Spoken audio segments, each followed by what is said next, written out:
Hi, வாங்க இன்னைக்கு பூரி எப்படி செய்யலான்னு பார்க்கலாம். பூரி மாவு எப்படி பிசையலான்னு பார்க்கலாம் வாங்க. இன்றைக்கி அவர் தான் பூரி மாவு பிசைய போகிறார். நான் உருண்டை பிடிச்சிட்ருக்கேன். அவர் பூரி பரத்திட்டுருக்கிறாரு. நான் அப்புறம் போட்டு எடுப்பேன்.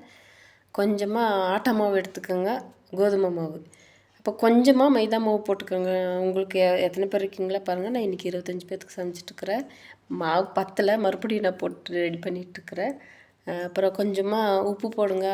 உப்பு, கொஞ்சம் சர்க்கரை போட்டுக்கோங்க. சர்க்கரை வந்து கலருக்காக தான்.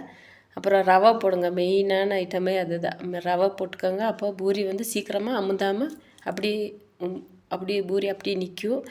அப்புறம் கொஞ்சம் ஆயில் ஊற்றிக்கோங்க. அப்புறம் தண்ணி ஊற்றிக்கோங்க. நல்லா பிசைஞ்சிருங்க. பிசைஞ்சி அப்புறம் உருண்டை பிடிச்சிட்டு பரத்தி எண்ணெயில் போட்டு எடுத்திங்கன்னா சூப்பரான பூரி வரும். அவர் தான் இன்றைக்கி பரத்திட்டுருக்கிறாரு. பார்த்துக்கோங்க எப்படி பிசைகிறாருன்னு.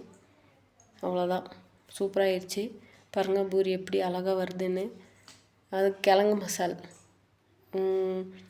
அது இன்னொரு நாள் சொல்லித்தரேன். பார்த்துக்கோங்க. பூரி நான் போட்டு எடுத்துகிட்ருக்கிறேன். அப்படியே ஒரு வைபோட பாட்டோட ஜாலியாக கிச்சனில் வேலை செஞ்சால் என்ன ஜாலியாக இருக்குது தெரியுங்களா?